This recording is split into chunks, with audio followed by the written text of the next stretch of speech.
आप सभी को दिवाली की बहुत बहुत बधाइयाँ। राधे राधे एवरीवन। आज की वीडियो में हम जानेंगे कि दिवाली के दिन बहुत सरल तरीके से लक्ष्मी पूजन कैसे किया जाता है, यानी कि दिवाली की बहुत ही सरल पूजा विधि आज की वीडियो में मैंने शेयर की है। तो देखिए, दिवाली के दिन शाम के समय पूजा की जाती है। शाम के समय स्नान आदि करने के बाद फिर हम जिस जगह पर पूजा करेंगे उस जगह को साफ करके वहां पर एक चौकी लगा लेंगे। चौकी पर हम लाल रंग का वस्त्र बिछा लेंगे।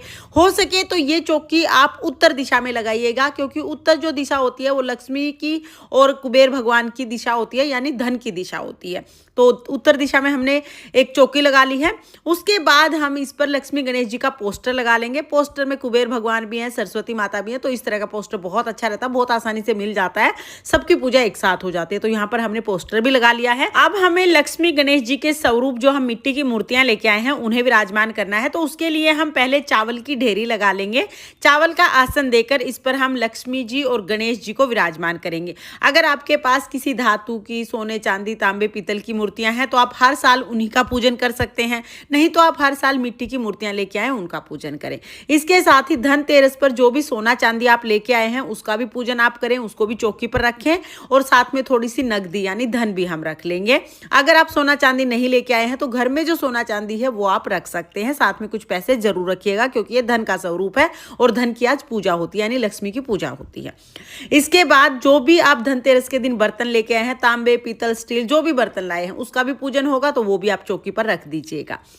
ये हमें चौकी लगा ली है। उसके बाद हाथ जोड़कर हम लक्ष्मी माता से प्रार्थना करेंगे, हे लक्ष्मी मैया, आज मैं आपका पूजन कर रही हूँ या कर रहा हूँ, आप मेरी पूजा को स्वीकार करें और मेरे घर में स्थायी निवास करें। इसके बाद हम पूजा शुरू करेंगे। तो देखिए, दिवाली की पूजा में अखंड दीपक जलाया जाता है। तो पहले हम चावल का आसन दे देंगे, उसके ऊपर हमें एक बड़ा दीपक जलाना है। ये दीपक पूरी रात जलता रहता है। आप चाहें तो ये दीपक आप देसी घी का जला सकते हैं, तिल के तेल का जला सकते हैं, या आप सरसों के तेल का दीपक भी जला सकते हैं। बस ये दीपक बड़ा होना चाहिए, इसे हिलाना नहीं है एक बार जलाने के बाद, और ये पूरी रात जलता रहता है। तो यहाँ पर हम अखंड दीपक जला देंगे। मिट्टी का दीपक लिया जाता है।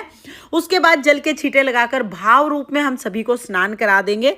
फिर हम वस्त्र के रूप में कलावा समर्पित कर देंगे। अगर आपके पास जनेऊ है तो गणेश जी को आप जनेऊ समर्पित कर दीजिए, नहीं तो आप कलावा समर्पित कर सकते हैं। और देखिए, आप चाहें तो विष्णु भगवान को सुपारी के रूप में आप विष्णु भगवान को यहाँ पे विराजमान कर सकते हैं, या फिर आप चाहें तो अपने मन में विष्णु भगवान का ध्यान करके भी पूजा कर सकते हैं। तो हम विष्णु भगवान का ध्यान करके लक्ष्मी जी का और विष्णु भगवान का पूजन कर लेंगे।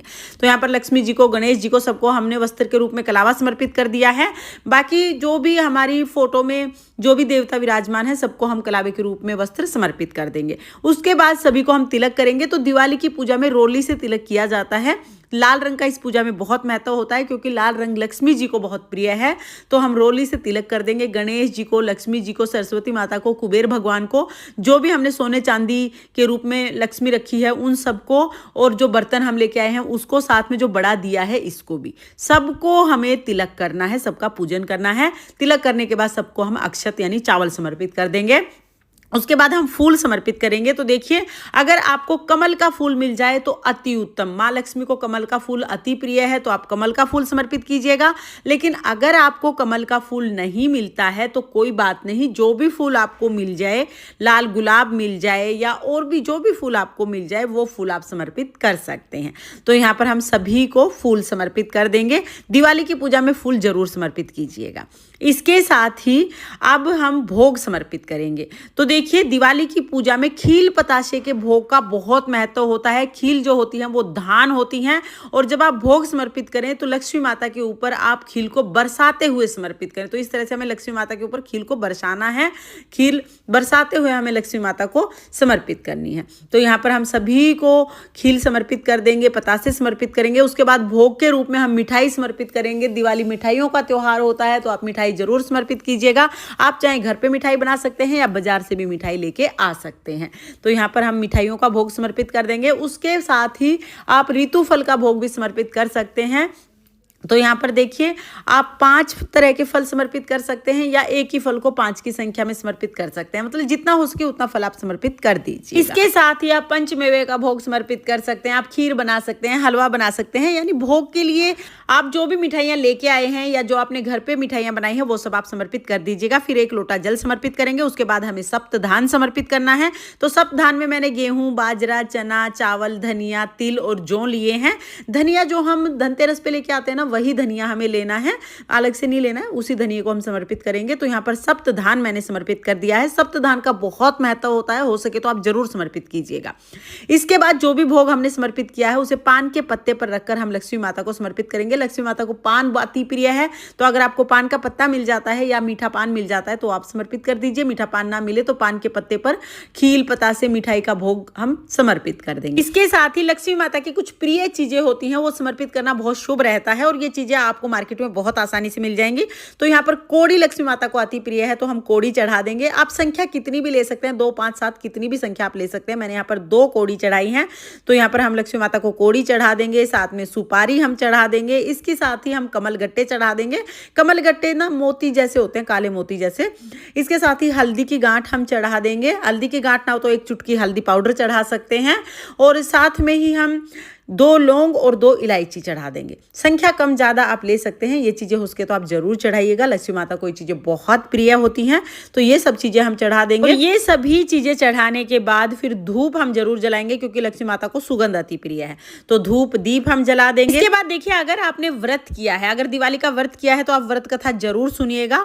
व्रत कथा सुनने के लिए हम अपने हाथ में थोड़े से खील पतासे लेंगे और फिर हम दिवाली की व्रत कथा सुनेंगे। अगर आपने व्रत किया है तो व्रत कथा जरूर सुनिएगा। अगर व्रत नहीं किया है तो फिर आपकी मर्जी है, आप चाहें तो सुन सकते हैं या आप इस पार्ट को स्किप कर दीजिएगा। कथा सुनने के बाद जो खील पतासे हैं वो लक्ष्मी माता के चरणों में समर्पित कर देंगे। इसके बाद फिर हमें दिए जलाने होते हैं। देखिए, दिवाली पर हर जगह आप दिए जलाइएगा, घर में, पूरे घर में दिए जलाइए और चौकी पर भी आप दिए जरूर जलाइएगा। 5 दिए कम से कम आप चौकी पर जरूर रखिएगा। ज्यादा आप कितने भी रख सकते हैं। घर के किसी कोने में अंधेरा नहीं होना चाहिए, सब जगह दिए जलने चाहिए। फिर हम एक देसी घी का दीपक जलाएंगे और उससे हम आरती उतारेंगे। 5 बार या 7 बार हम लक्ष्मी जी की, गणेश जी की आरती उतार लेंगे। हमारे यहाँ पर तो दिवाली के दिन लक्ष्मी जी की आरती बड़ी धूमधाम से होती है। हम लोग तो आरती गा के आरती करते हैं, लेकिन अगर आपके यहाँ पर आरती नहीं गाते हैं तो कोई बात नहीं, आप आरती उतार लीजिएगा। आरती जरूर उतारनी है। इस तरह से लक्ष्मी जी की आरती उतारने के बाद फिर हम हाथ जोड़कर पूजा में रही कमियों के लिए समय याचना करेंगे और अपनी मनोकामनाओं को पूर्ण करने के लिए प्रार्थना करेंगे। उसके बाद फिर थोड़ा सा जल अपने हाथ में लेके और चौकी के ऊपर से 2 बार वार देंगे। इस तरह से हमारी जो लक्ष्मी पूजन है वो पूर्ण हो जाएगा। पूजा के बाद जो भोग प्रसाद चढ़ाया है वो हम घर के सभी सदस्यों में बांट देंगे। तो ये भोग प्रसाद हम पूजा के बाद ही उठा के सब में बांट देते हैं। और देखिए, दिवाली की रात को हम पूजा के बाद जो दीपक जलाया है ना, इस पर काजल बना के घर के सभी सदस्यों को काजल लगाते हैं, बहुत शुभ माना जाता है। इसके साथ ही चौकी हमें अगले दिन उठानी है और जो भी सप्तधान हमने चढ़ाए हैं या जो भी चीज हमने चढ़ाई है सब घर में ही यूज करनी है, बाहर कोई चीज नहीं देनी है। लक्ष्मी पूजा की सारी चीजें घर में ही यूज की जाती हैं। जल का लोटा अगले दिन हम सूर्य देवता को अर्घ दे देंगे, तो चौकी हमें अगले दिन उठानी है। देखिए, जो कोड़ी, गोमती, चक्र, सुपारी वगैरह लक्ष्मी जी की प्रिय चीजें हमने चढ़ाई हैं, इनको हम एक लाल रंग की पोटली में बांध के लक्ष्मी पोटली बनाते हैं और अपने लॉकर में रख लेते हैं। आप चाहें तो लक्ष्मी पोटली बना सकते हैं या आप चाहें तो इनको अपनी पूजा घर में भी रख सकते हैं। हाँ, चौकी हमें अगले दिन ही उठानी है, इस बात का आप ध्यान रखिएगा। दिवाली वाले दिन चौकी नहीं उठाते हैं। अगले दिन जब चौकी उठाएंगे तो हो सके तो कैलेंडर को आप साल भर तक यहीं लगे रहने दीजिए। अगर नहीं रख सकते हैं आप तो 1-2 दिन कैलेंडर को रख के उसके बाद इसे फोल्ड करके घर में रख लीजिएगा। साल भर तक ये घर में रहना चाहिए। और जो मिट्टी की मूर्तियां हैं, आप चाहें तो मिट्टी की मूर्तियों का विसर्जन कर सकते हैं या आप चाहें तो आप ये भी कर सकते हैं कि जो पिछले साल की आपकी मिट्टी की मूर्तियां उनका विसर्जन कर दें और इनको आप अपने मंदिर में रख लें। तो जो भी आपको सुविधा हो उस हिसाब से आप इन मूर्तियों को विसर्जन कर सकते हैं या इनको आप अपने घर के मंदिर में भी विराजमान कर सकते हैं। तो फ्रेंड्स, ये थी दिवाली पूजा की बहुत ही सरल विधि। आपको ये विधि कैसी लगी कमेंट करके जरूर बताना। और अगर ये वीडियो आपको पसंद आया हो, वीडियो आपके लिए थोड़ा बहुत भी यूजफुल हो, तो प्लीज वीडियो को लाइक कर देना और चैनल को सब्सक्राइब कर लेना। ये दिवाली आप सभी के लिए मंगलमय हो। माता लक्ष्मी की कृपा आप पर सर्वदा बनी रहे। इसी कामना के साथ फिर मिलेंगे किसी और वीडियो में। तब तक के लिए जय मां लक्ष्मी। राधे राधे।